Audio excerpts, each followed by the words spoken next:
Voilà, c'est bon. Alors là, tu viens d'évoquer la région. Moi, il se trouve que je suis conseillère régionale et c'est à ce titre-là que je suis ce matin.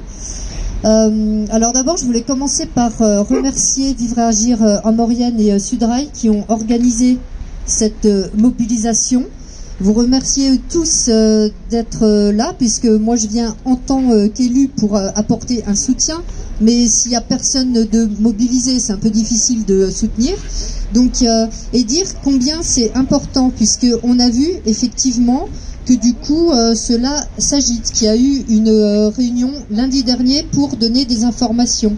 Et ça c'était important, qu'il y a eu effectivement les patrons SNCF qui sont venus dans la vallée. Et ça va être important de pouvoir maintenir cette pression. Moi, je ne peux pas prendre la parole pour la région, parce qu'il se trouve que je suis élue écologiste et du coup je suis dans ce qu'on appelle la minorité, et je suis là pour témoigner que effectivement il y a des problèmes de service.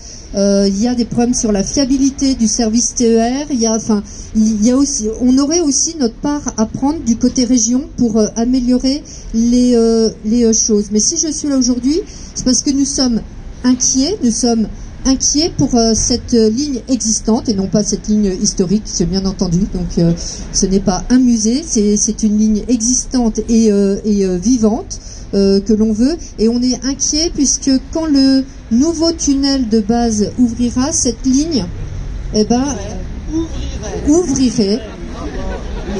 Et d'ailleurs, conditionnel, toujours le conditionnel. Ouvrirait d'ailleurs, nous essayons de faire en sorte qu'il n'ouvre pas, mais bon, ça c'est une autre histoire. En tout cas, on voit bien que si les trains sont déviés plus bas, c'est une catastrophe pour le haut de la Maurienne, et que en plus cette ligne passerait après sous contrôle de TELT. Mais c'est des gens qui auraient à rentabiliser un nouveau tunnel. Et du coup, nous sommes extrêmement inquiets pour ce que du coup cette ligne pourrait devenir et cette gare pourrait devenir. Et du coup, c'est maintenant, et c'est bien maintenant qu'il faut mettre la pression pour faire en sorte que cette gare, elle reste ouverte, et même en profiter pour mettre la pression pour que tout le projet de pôle multimodal autour de cette gare puisse démarrer dès maintenant pour justement faire en sorte qu'il y ait des investissements et pour pouvoir se projeter, et que quand la ligne elle va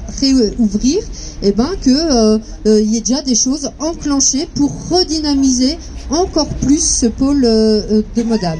Voilà, donc merci pour votre mobilisation, et en tant qu'élu, je serai à vos côtés pour venir sur le terrain manifester tout ça, mais aussi pour relayer au sein de l'Assemblée régionale les demandes légitimes pour qu'il y ait toujours une gare à Modane, pour que cette ligne soit utilisée. Merci à tous.